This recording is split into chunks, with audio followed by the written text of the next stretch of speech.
podcaster Joe Rogan, who came under fire, rightfully so, some time ago for being caught using the N-word repeatedly, almost lost his gig on Spotify, but he's just worth too much money, so they let him keep it. He's now got a burr up his bum because the Vice President of the United States agreed to do an interview with him, but required him to come to her. And, she was going to give him a full hour, which is pretty darn good. And he said no. He wants her to come to him in studio. Why? Because that's what Trump did. The difference is Trump is a private citizen. Trump has lots of time to do a Joe Rogan interview because Trump doesn't really campaign. He's lazy. He also keeps turning down and canceling interviews with actual media, with the actual press. He canceled the 60 Minutes interview. He won't do any of the major networks. He's afraid to debate Kamala Harris again. And if you saw the first debate, the only debate, it's pretty clear why. He is an avowed racist and misogynist, and so is Joe Rogan. So Trump absolutely needs that Rogan audience. The Vice President, Kamala Harris, does not. I'm surprised that her campaign even agreed to give Rogan an hour and to come to where her schedule was because he repeatedly uses the N-word. He thinks it's funny. He thinks it's cool. His white, male, misogynist MAGA audience thinks it's cool. Now, it's not. And they did this, the typical MAGA thing at first where you deny that the person said what they said. And then when they can't deny it anymore, then they apologize. Case in point would be Dwayne Johnson, The Rock. Remember him? Now he's decided not to endorse anybody this time because he's kind of a chicken shit too. He's doing the whole LA Times, Washington Post, and now USA Today thing. They're so afraid of Trump and they're so afraid of blowback and violence from the violent, racist, misogynistic MAGA base that they just decide to whiff on it. Yeah, and for money, because their employers kind of, the people that own them want them to do the same. But remember when it came out that Joe Rogan had just repeatedly used the N-word, thinks it's funny, thinks it's his right as an entitled white man in America, a guy that somehow got an audience and some money. So he thinks, this is what he can do. Apparently he can, but when that controversy was going on, The Rock defended him. And I and other people on Twitter went after him.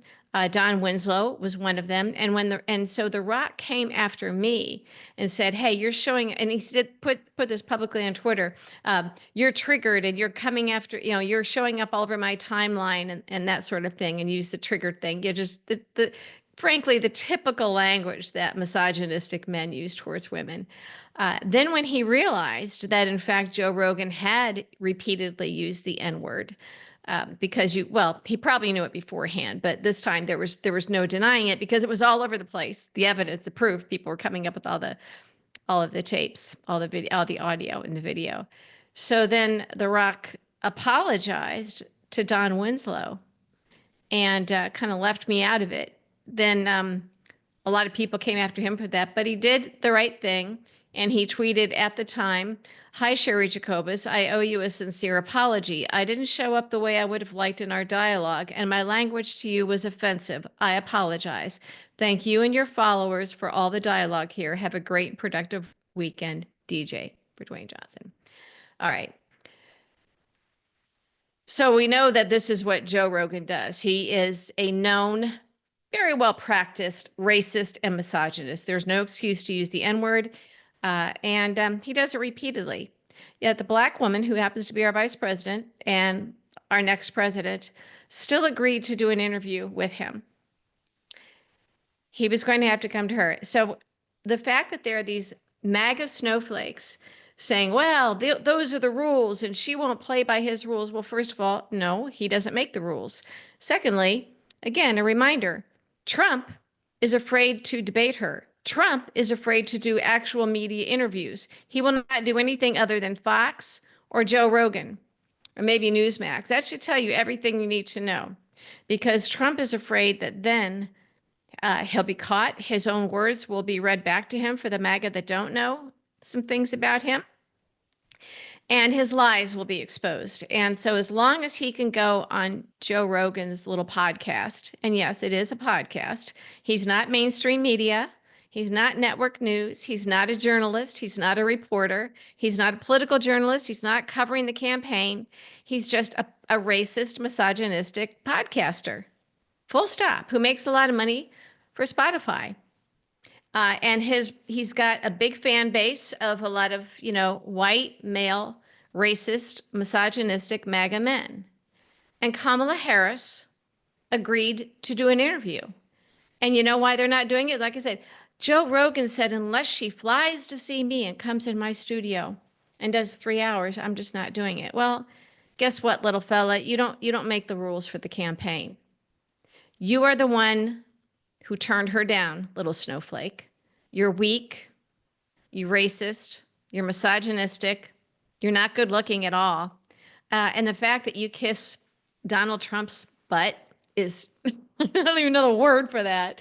But history is not going to be kind to you. I don't know. Maybe you think it's just how dare a woman, especially a black woman, not come and do this on my terms. What an entitled little punk you are. Seriously. Grow up. Put on your big boy pants, Joe Rogan. Accept the fact that the vice president does not have it in her schedule to come sit in your studio because she's actually doing other interviews and other campaigning while Trump isn't. So you have invited her to do an interview. She shouldn't say yes. If I was on her press team, I'd probably say no. And I'd put a reminder out there about how many times you've used the N-word and lied. Seriously. But she agreed to do it. She was giving you a full hour. Now, the other press interviews that she's done, or that Trump has done, they come to them. Do you understand that, Mr. Rogan? The person doing the interview, whether it's CBS, NBC, whatever, they accommodate the candidate and the campaign and their schedule. That you don't know this shows that you shouldn't even be involved in politics or political commentary at all. Seriously. This is how it's done. And that you actually have all of your bots and trolls, most I'm sure are Russian anyway, out there claiming that, Kamala Harris needs to play by the same rules that Trump did. Well, Trump doesn't play by anybody's rules but his own. He had nowhere to go for 3 hours. Of course he's going to come to you. But if Trump said you get an hour and you have to come to me, you know what, Rogan? You would have done it. And you know it. And we all know it. You would have done it. So I think it's pretty funny that you're whining and complaining that the vice president of the United States won't fly to you, won't take, a day out of her schedule, come fly and sit down with you for 3 hours in your basement. But she agreed to the interview. And like anybody else in the media who interviews her, where you get your shot, you come to her, you bring your crew to her. She said yes. You're the one, Rogan, who backed down. And I think it's because you're actually afraid of her. I think you're a big man behind the microphone who likes to, talk a big game, but you're afraid of her. You're afraid of women. You're afraid of strong black women. You know what? Because they don't owe you. She didn't get where she is by kissing the butt of the likes of you. So cry more, little fella.